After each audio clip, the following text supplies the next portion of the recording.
Well, the real estate market of 2023 was crazy. Crazy strange. So let's recap 2023 and talk about future casting of 2024.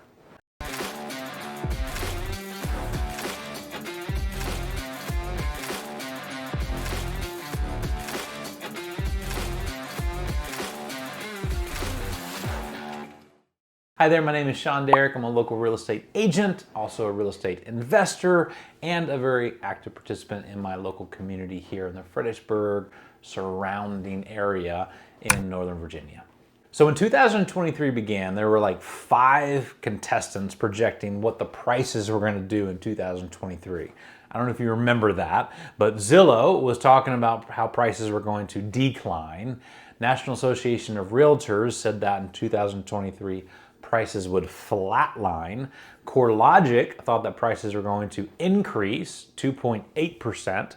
Sean Derrick, which is me, said prices were going to increase 3.5%. And then Realtor.com was the most optimistic of them all, thinking that prices were going to increase by 5.4%. So here's the question. Who won? What actually happened? All right, let's get a drum roll, please. It was a tie. It was a tie between Realtor.com and Sean Derrick. So prices actually increased 4.5% this year locally. I say locally because, guys, to be fair, all the other industries were projecting national numbers. My projection was local market right here in the Fredericksburg, Stafford, Spotsylvania area. And truly, prices are up. Prices are up year over year, 4.5%, which is awesome. The only thing that went down in 2023 was affordability. That was the only thing. So let's look at some stats together. The median price point in all of Fredericksburg, Stafford, and Spotsylvania in 2022 was $450,000. And now in 2023, the median price point is $470,000. So that's how we get our 4.5% increase year over year. Now, it really is awesome, but that was definitely not the headline news you guys were watching in 2023, how the prices were actually increasing when so many people thought they were decreasing. The news you were all hearing about was the interest rates, and it was big news, right? The interest rates hit the low of 5.99% back in February, and then they literally climbed all the way up to 8.03% October, uniquely October 19th of this year.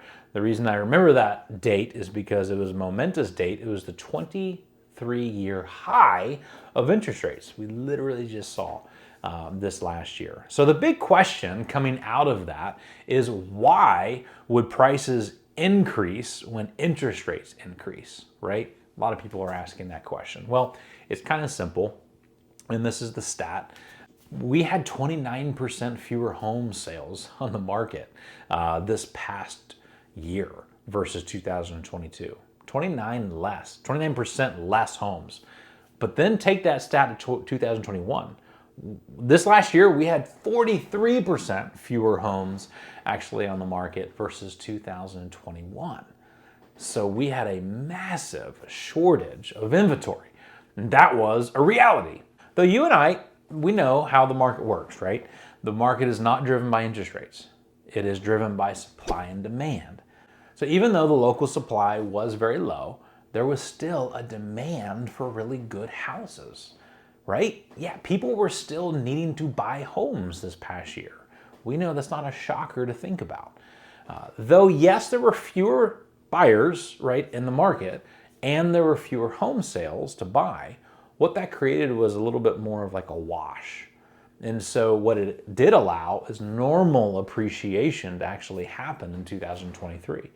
Because statistically, homes appreciate 4 to 5% per year over the long run. And we actually saw that this last year because supply and demand was at a, quote, healthy level, even though it was so much lower than before. So the good news in that, though, I think is the reality is when you think about how good old little Fredericksburg, Stafford, Spotsylvania paced at 4.5% increase, when you look at CoreLogic, All right, take a look at what their graph states. CoreLogic shows a great graph, and Virginia as a whole increased about 1 to 3%. So we outpaced a lot of Virginia. Now we honestly kept pretty similar here to central and eastern states that was appreciating between 3 to 7%. So what will the prices do in 2024? That's the big question. Let's start off with competition again, like we did in the beginning. Realtor.com says prices are going to go down 1.7%. Redfin says prices are going to go down, they're going to decline by 1%. Zillow says prices will go down by 0.2%, literally 0.2% this next year. CoreLogic actually thinks that they're going to go up 2.9%, and Sean Derrick believes that we're going to see locally another 3.5% increase locally this year. Now here's why I say that. Is because inflation is now down to 3.1%, right? And that's all the way down from 9% if you've been tracking. So we're much better right now. And that's been the Fed's goal with increasing their interest rates, right? So the Fed's goal has been to create a little bit more of a soft landing at 2% inflation and to not create a crash, right? Which a lot of people thought might happen. And that did not happen, which is good. I don't think that's their goal. And so unless something crazy drastic happens, right? Like the government giving another billions of dollars pumping into the economy like they did during the pandemic, which is what helped create, right, the inflation issues that we saw. We're really going to see good news, I think, coming into this year. Feds, they've hinted, right, that they're actually looking to cut their interest rates potentially between 3 to 6 more times this coming year. But here's the kicker. Listen to this one. Up to 10 times over the next 3 years.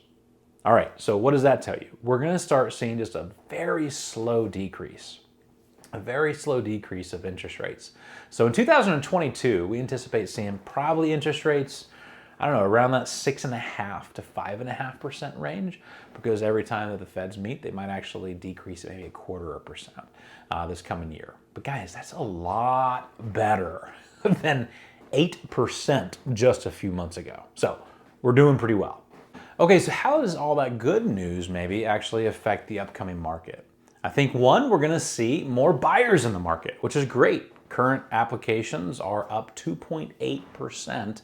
So we're already seeing it happen, right? And a lot of that is probably what we call hibernating buyers, right? That have been waiting to be able to come to the market until the interest rates come down.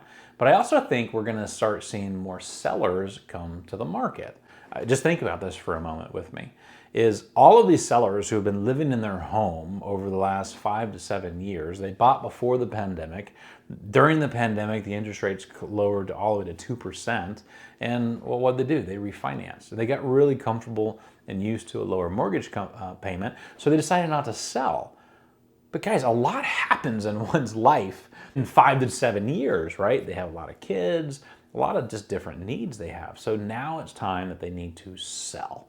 And so I think we're going to start seeing more of those sellers come to the market.